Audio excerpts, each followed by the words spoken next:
द्रौपदी की कहानी बहुत ज़्यादा इंटरेस्टिंग है, लेकिन द्रौपदी की कहानी समझने के पहले उनके पिताजी की कहानी समझनी पड़ेगी, जिसके बारे में लोगों को कम पता है। तो हम ऐसे भी कोशिश कर रहे हैं कि नई चीज़ें बताएं, है ना।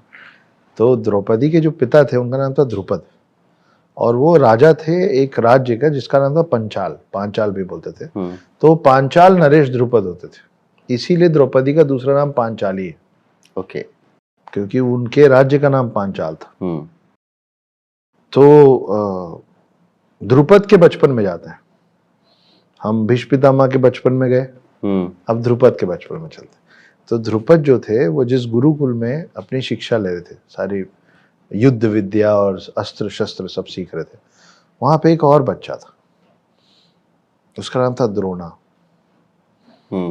ये दोनों बड़े अच्छे दोस्त थे, और द्रुपद ने द्रोणा को बोला था कि मित्र, अगर कभी मैं किसी राज्य का राजा बना ना, तो हम दोनों भाई जैसे दोस्त हैं, मेरा आधा राज्य तुम्हारा हो जाएगा। तो ये लोग एक संधि कर लिए थे ऐसे मुंह जबानी कि अगर मैं राजा बना तो आधा तुम्हारा। साल बीते, द्रुपद बड़े हुए, एक राज्य के राजा बने सच में। वो जो द्रोणा था तो बहुत गरीबी और दरिद्रता में जी रहा था, और ये सब भूल गए थे। एक दिन द्रोणा को याद आया, मेरा एक मित्र है, उसने मेरे को ऐसा ऐसा प्रॉमिस किया था। वो पहुंचे पांचाल, और पांचाल नरेश द्रुपद के पास गए और बोले, मैं तुम्हारा मित्र, तुमने ऐसा वादा किया था, मेरे को बहुत ज़्यादा ज़रूरत है मेरे को। और उन्होंने आधा राज्य मांगा भी नहीं था, कुछ चीज़ें, एक गाय दे दो, थोड़ी सी ज़मीन दे दो। द्रुपद वहाँ पलट गए, बोले कोई ऐसी बात नहीं हुई थी और मैं नहीं दूंगा। उस बात से वो ब्राह्मण आदमी द्रोणा जो है बहुत ज़्यादा हर्ट हुआ। तब जाके वो कुरुवंश का, हस्तिनापुर का गुरु बना, युद्ध गुरु, जिनको अब हम द्रोणाचार्य के नाम से आते। तो द्रोण के पीछे आचार्य लगा तो द्रोणाचार्य हो गए। वो सारे पांडवों और कौरवों को तैयार किए। अब जब सब हो गया तो उस समय गुरु दक्षिणा का वो चलता था, प्रचलन था कि भाई फिर गुरु जो मांगे वो देना पड़ेगा, कि गुरु ने शिक्षा दे दी, अब आपकी बारी देने की। तो जब सब पांडवों ने बोला कि आप गुरु दक्षिणा मांगिए, तो द्रोणाचार्य ने उसी दिन पहले ही पांचाल नरेश को बोल के आया था कि मेरा एक शिष्य आएगा जो मेरे हक की लड़ाई लड़ेगा और तुम्हारा आधा राज्य छीन के ले जाएगा तुमसे। वो था अर्जुन। अर्जुन से गुरु दक्षिणा में आधा राज्य मांग लिए। अर्जुन गए, पूरे राज्य को हराया, आधा राज्य लाके इनके कदम में रख दी कि अब से। ये जो हार हुई द्रुपद की, इस बात से वो इतने ज्यादा तिलमिला गए कि फिर वो अग्निदेव के सामने बहुत लंबी तपस्या की, और फिर उनको एक वरदान स्वरूप एक बच्चा हुआ, उसका नाम था धृष्टद्युम्न। उसका पर्पस ही था द्रोणाचार्य को जान से मारना। उसको वो आया ही इसलिए था कि इसीलिए मांगा गया था। और साथ में जो एक बच्ची हुई वो है द्रौपदी। तो द्रौपदी की फिर शादी अर्जुन से हुई, पांचों भाइयों से में बटी, लेकिन शादी अर्जुन जीते थे। और जब अर्जुन जो मछली की आंख वाला सिनारियो है, तो पता नहीं था लोगों को कि अर्जुन है, क्योंकि नहीं पता था ना, ब्राह्मण वेश में आए थे, ब्राह्मण वेश में गए थे। लेकिन वहां पे धृष्टद्युम्न ही था जो सबसे पहले पहचाना था कि ये अर्जुन है और मेरे को अपनी बहन को यहीं भेजना है। ओके। तो फिर वहां सोची समझा थॉट था। तो वहां पे ये पहुंची, क्योंकि इन अर्जुन कौन है? अर्जुन कुरुवंश। द्रुपद का आखिरी आधा राज्य छीन के और हरा के कौन ले गया? अर्जुन ले गया। तो आपका सीधे एनिमी तो वो हो गया ना। तो आप क्या चाहेंगे कि मेरा राज्य खराब किया, मैं इनको बांट दूंगा, मैं इनको बर्बाद कर दूंगा। तो जब द्रौपदी आई वहां से, फिर जो द्रौपदी ने नाराजगी में कहा, कई जगह लिखा है बोला, कई जगह लिखा है नहीं बोला, ये अलग अलग है। उसके डिबेट में हम इसलिए नहीं जा सकते क्योंकि आप किस किताब को गलत बोलेंगे और किसको सही बोलेंगे। तो जो दिखाया बताया ज्यादा सुनी बात है वो ये है कि द्रौपदी ने गुस्से से मजाक उड़ा के एक दिन बोल दिया दुर्योधन को कि अंधे का बेटा अंधा। और उस बात से फिर जो चीजें हुई, फिर वो चीरहरण तक बात पहुंची, फिर पासे चले गए, उसके बाद फिर जो भी हुआ हुआ। फिर फाइनली महाभारत में धृष्टद्युम्न के हाथ द्रोणाचार्य का वध हुआ। वध तो नहीं बोलेंगे, वध थोड़ा सा नेगेटिव हो जाता है, पर द्रोणाचार्य को मारने वाला फिर फाइनली धृष्टद्युम्न ही बना। और उनको मारा कैसे गया उसकी अपनी एक कहानी की, अश्वत्थामा हतो हता।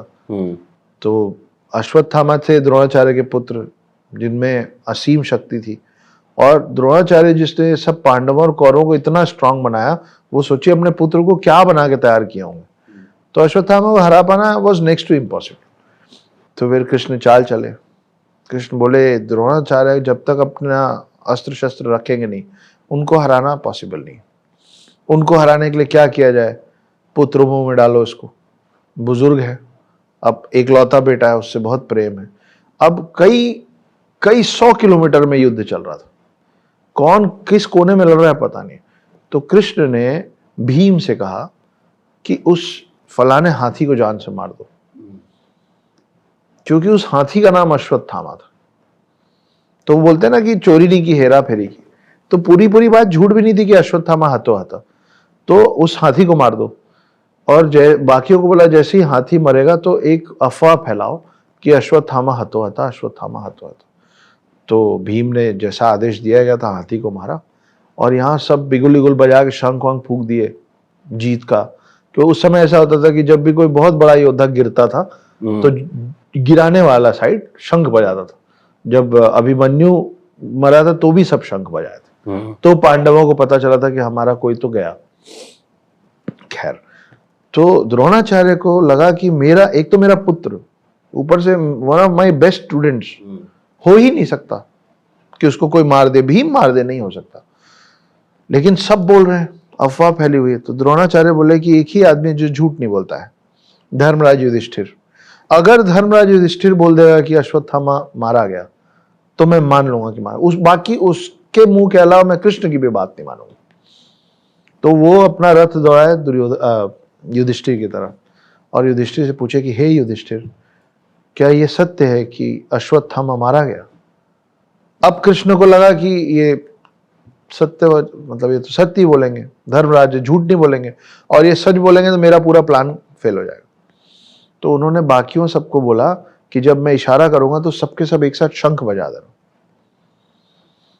अब युधिष्ठिर बोलना चालू किया, और युधिष्ठिर बोले कि जी द्रोणाचार्य, हे गुरुवर, ये सत्य है कि अश्वत्थामा मारा गया, मगर जो मारा गया वो अश्वत्थामा आपका पुत्र नहीं, एक हाथी है।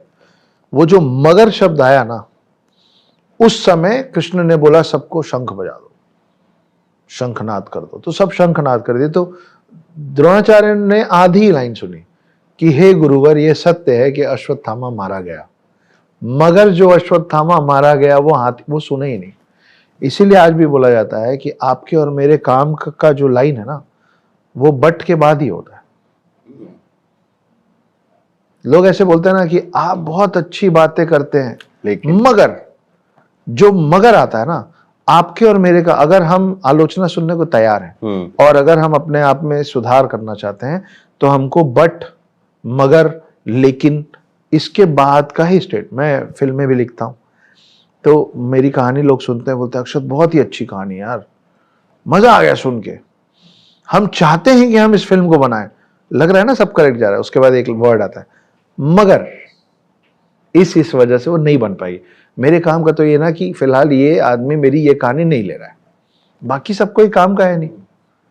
तो वो जो बात का लाइन नहीं सुन पाए, उस समय जो द्रोणाचार्य थे वो निराशा से, हताशा से उन्होंने अपने सारे अस्त्र शस्त्र डाले, और उस समय दृष्टिद्युम्न ने निहत्थे द्रोणाचार्य का गला काट के उनको खत्म किया, जिसकी वजह से बाद में अश्वत्थामा ने 5 पांडव समझ के उनके बच्चों को रात को जाके शिविर में मारा, जिसकी वजह से उनको वो श्राप मिला, जिसकी वजह से वो अब 7 चिरंजीवियों में से एक, जिसकी वजह से हिडन हिंदू लिखी गई, जिसकी वजह से द हिडन हिंदू में उनको रोल मिला है।